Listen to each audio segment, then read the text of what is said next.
Sometimes in a game, when we want to make an object that's kind of complex and then we want to reuse that object, like we want to pull it out again later in another game, or we want to spawn it through code, or we want to use multiple copies of it around the game, it can be quite hard with everything a separate piece. So two new things have just rolled out to help us with those kind of problems. The first one is a hierarchy view, which notice I'm in advanced mode here, and then up at the top there's a little button here that says hierarchy, and it'll pop open this thing. The hierarchy shows you the parenting relationship between things. So if I click on the ground here that has a little arrow next to it, you'll see that my player is actually parented to the ground right now.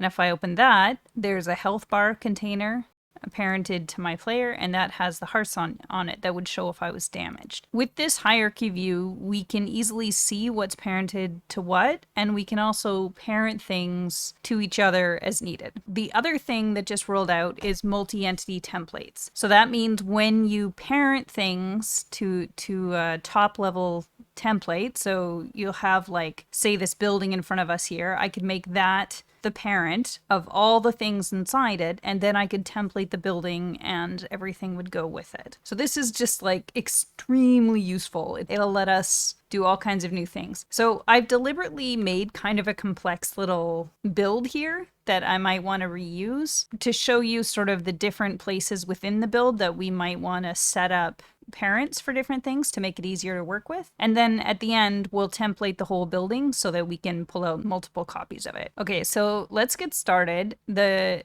building is just called Flower Shop, and ultimately we're going to want that to be the parents of everything inside it. But we might actually want some of the things inside, let me show you what we have in here, to have some parenting relationships as well so that we can move them around. Like right now, if I moved this plant pot, it wouldn't take the dirt and the plant with it, and that's kind of annoying. So let's go look at what this plant pot's called. It's just called Basic Planter. So that means I want these two pieces here, the dirt and this leaf thing, to be parented to Basic Planter. Now we can still do this the way that parenting used to work. We can just go in here, oh, it's right at the top anyway, and we can select Basic Planter and it will parent them. And if we go find them in the hierarchy view, we can see there's now an arrow there and the two parts are inside.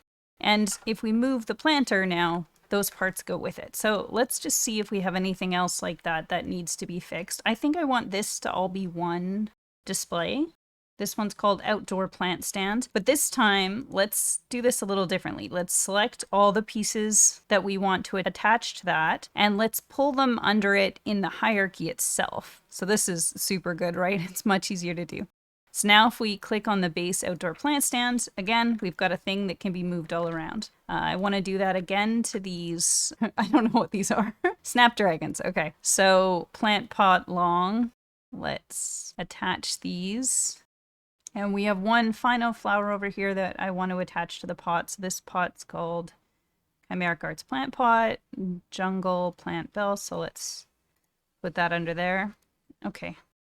We've now got all of the stuff inside moving together, but I also have a few things outside that I might want to be a single piece. These displays here are actually made out of like a wreath, a hair wreath. I think I want them to all be just attached to, all be under one object so that I could move them around separately, but I don't really want to make a voxel object to it. So another thing that the hierarchy view gives us is down at the bottom here, there's a thing that just says new. And if I click on that, it'll just make a new empty entity at the bottom.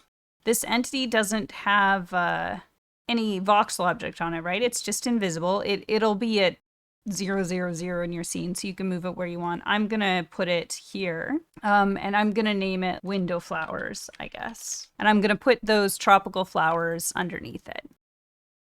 The last part that I want to do is I want to put all of these separate pieces under the flower shop, right? I want the door, the cash register, the NPC. I want all these plants to be parented to the building.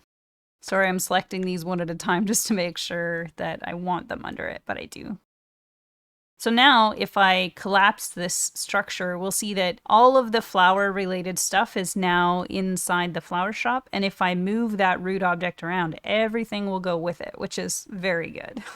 Makes life much easier. And it cleans it up in the scene, right? All those things are now contained in it. I can look at my hierarchy and find what I want pretty quickly. Okay, so the final thing that we're going to do is we're just going to make it a template. And although multi-entity templates are a new feature, they're really just a template. So there's no new thing you need to know here, really. Can't nest a template inside a template. But other than that, there's nothing too special. Just click the flower shop in this case and hit new template. And now your template of the flower shop exists. And if I go down here into my templates, look at my recent ones. Oops, I'm searching for plant. I can now pull out copies of this building and they'll come with all the stuff. So those were the two things I wanted to call out today, just multi-entity templates and the hierarchy. And I'm very, very excited to see what everybody makes with it.